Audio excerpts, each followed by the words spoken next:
Hello everyone and welcome to another exciting episode of Wales Ales. Tonight's tasting is going to be a little bit different. We're looking at two dark chocolate beers. First one is our very own one. Look at Wales Ales. Chocolate Chow in collaboration with Ollie's Brewery. Then hot on our heels, Tiny Rebel have recently released the chocolate variant of their very popular Stay Puft. So back in January, when I was reviewing the Wales Ales beer list, I noticed there was a lot of similar styles, so I wanted to do something a little bit different. So I approached Ollie's. He brews out of a small metal shed in his garden in Cardiff, and we both like the same sort of stuff, strong and dark. So we released a special small batch of 200 beers for the triannuary campaign, and they're available just exclusively to Wales Ales. So, as you see, Chocolate Chow Wow. Now, there's a bit of dog theme with Ollie's. Ollie's was the owner's dog he got from a rescue home.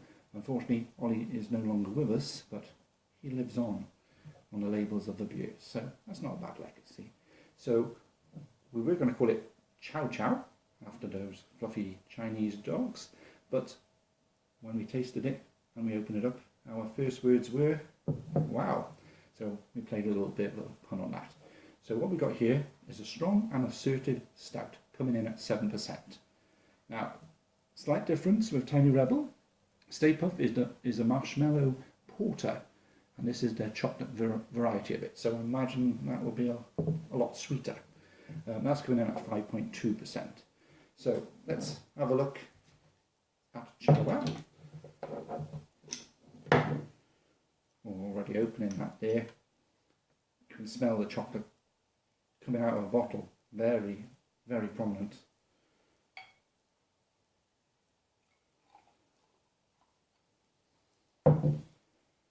Yes, as you can see, dark and delectable. Difference between a stout and a porter? Not a lot nowadays. They can blend into each other, but typically it's the mouthfeel. A stout could be a little bit heavier and a porter a little bit lighter. Now I'm not getting a lot of a chocolate smell with the Tiny Rebel one. I'm getting a lot of the actual marshmallow and sweetness coming through to it. So with the Chow Wow, it was all about the chocolate coming through. With the Tiny Rebel's Stay Puft, I'm sure there's chocolate in it, but it's the marshmallow which has taken over the aroma. So let's have a taste of the Chow Wow. Now, me and the owner, we wanted to create something that we both like, something that we would want to drink.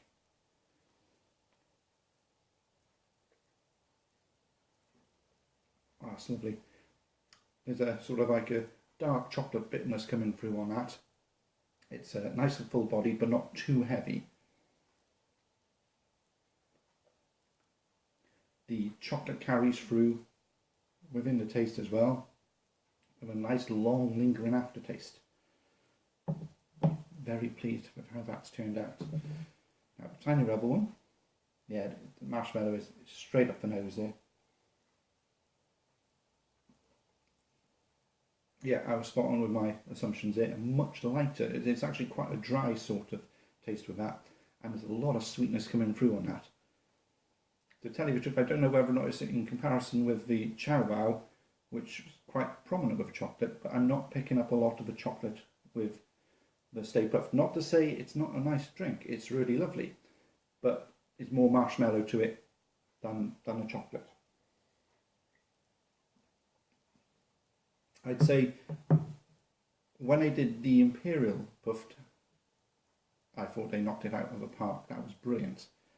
This isn't quite up there, and although it's got the chocolate there, I'm not picking that up an awful lot. Not to take away with it being a good drink, it certainly is, but if you want chocolate in your beer, then look here. So both excellent dark beers. I would be happy having either of them. Which is the best? Well, I can't possibly say, but you know, I love my Chow Wow, I love the chocolate stout, and the Tiny Rebel is a sort of porter style, so they really are two quite different sort of drinks. Both excellent. which is the best? Well, get one of each, see what you think.